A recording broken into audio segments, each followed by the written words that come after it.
Hey fam, it's Chelsea and Chris of LBCPartyofFive, and welcome to today's episode of Chelsea and Chris on This, a podcast all about Black love, acceptance, and support, while promoting awareness and understanding of the transgender community. To keep up to date on what's happening next, be sure to follow us on Instagram and TikTok at LBCPartyofFive. We hope you enjoy the vibe, so let's get right into it. Welcome, I am Chelsea. I'm Chris. And we are LBC Party of Five, and we happily present Chelsea and Chris on This, our first podcast. Very excited. I'm very excited. Thank you for having me. We're going to get him into a little bit more, because social media-wise, you know, if you knew us from other platforms, you know he's there, but he's not as vocal. Yeah, but I am behind the scenes. I'm very, very much involved, just not on camera. Until now. So here I am. Welcome to me.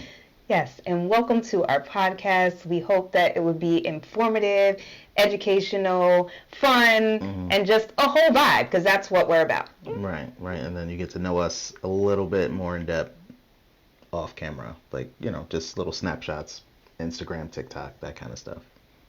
He plugging as if he's on it, y'all, but it's okay. No, I don't. So what you can expect for our channel is just a lot of, we're just regular people that just happen to be cis trans and in a loving, healthy relationship with the family, all that stuff. We're just normal. We're just regular, and we just want to showcase that, so then other people that see us coming up, whether you're in the LGBT community or not, can just see we're not all that different.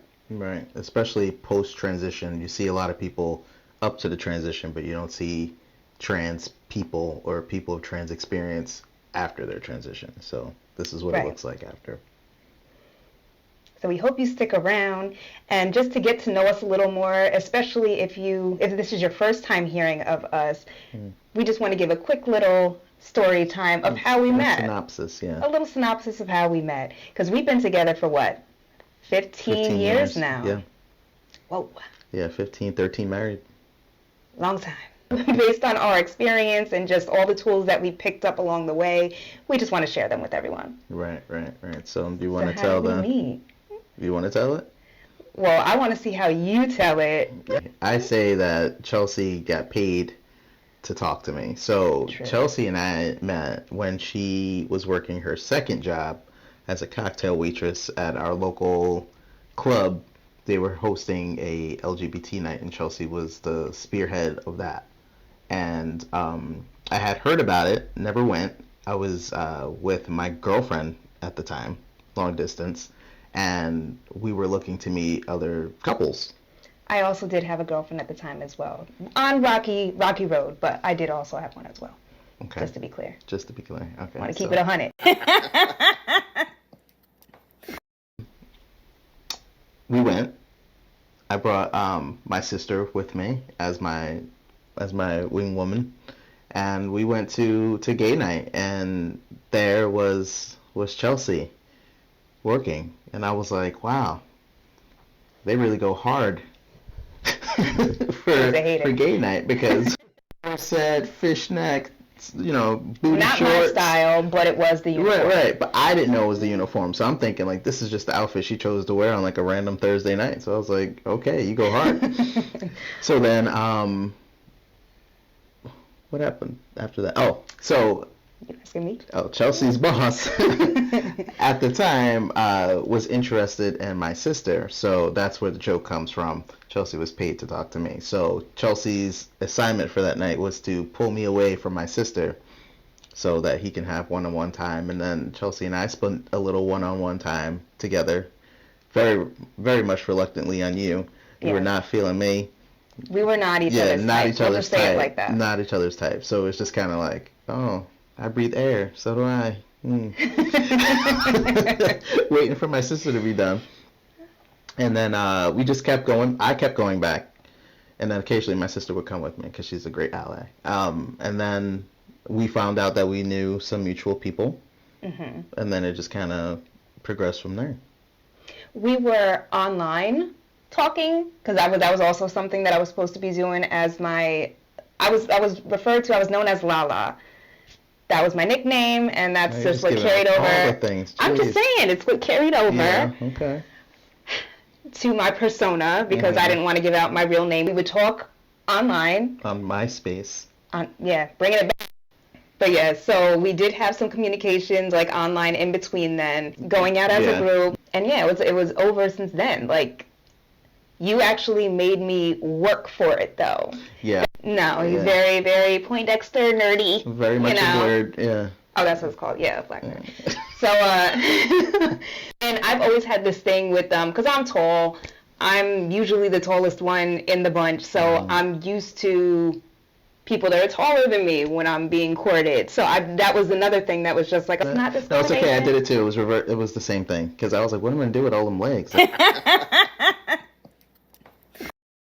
Thank you. Wow. Yeah, we'll just be friends. Yeah. And I had kids, and that's not something that I had 2 kids at the time, so that's not something that he was really trying to like sign up for, but it worked out, and I'm glad it did, because we did have a lot of talking in between. We got to actually know each other and become friends before it went further. But then it went further kind of quickly. But before we got there, I just want to point out that back in the day when you would get the printed cell phone statements, we were talking like 3,000 minutes a month. Like, it was, we talked about everything before we even got to that point. So yeah, and now damn near 15 years later. Yeah. We went on one date and it's been going for 15 years. Met as lesbians, fell in love as lesbians, and now I'm a lesbian. Still. Married, but in a queer relationship with my trans husband, and I would not have it any other way. Yeah, it really does feel like it happened the way it was supposed to happen. But like I said, there was a lot of things, a lot of barriers that were put in the way that should have like broken us up. There were a lot of circumstances that could have also broken us up, but we have remained strong throughout. That's one thing that has been consistent, and one of the reasons why I feel like we were so successful together, because we always found ways to get over make it right, yeah, to make it right, and that's what we want to share with you guys. Yeah, it's a lot to get into. We have a lot of different intersectionalities. We have a lot of challenges that we face day to day within our family unit. Yeah, we have layers. There's a lot of layers to our relationship. It doesn't seem like it until we like actually say it out loud. Right. And then it's whoa. Yeah. So yeah, because to be specific, I do have 2 children from a prior marriage who happen to also both be autistic. So we have that PTC journey together. When we had Carter, and then my transition. Right. And in between there, she that was after diagnosed with cancer, so that was a whole nother... that was a whole nother thing. And then raising special needs teenagers, that's a different layer. Game. Yeah. So it's been a lot, but it's been a good ride. It's been a great ride. Like, you've definitely been a great partner to do this with. No, this wouldn't have worked with anyone else. And I feel the same way. Yeah. So thanks. And you'll see it the more that you hear and see us, because again, we follow the good vibes, and that's all we're about. We're all about love and acceptance, and just showing that there is no wrong way to be queer. Right. Okay?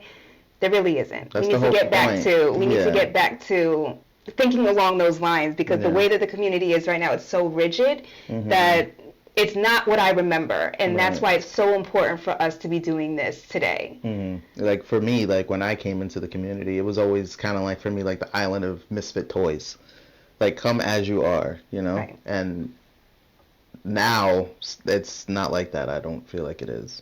Like, you can be this, but you can't be that. You can't be this and that. Like, it's too much.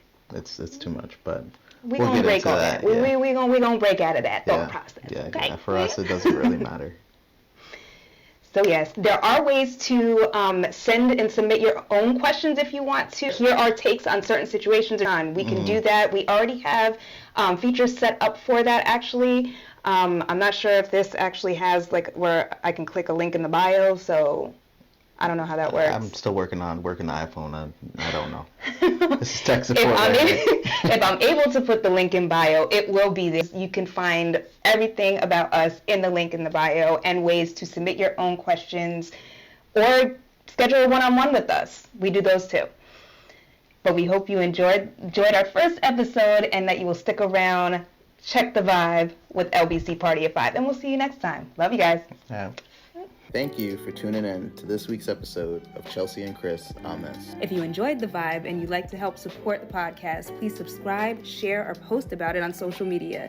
To keep up with us and all the latest, you can follow us on Instagram, TikTok, or Facebook at LBC Party of Five. There you will find more about us, connect with our community, and learn how to submit your own questions. Or meet with us one-on-one. And if you made it this far, welcome to the Vibe Tribe. Thanks again. And we'll see you next time to check the vibe with LBC Party of Five.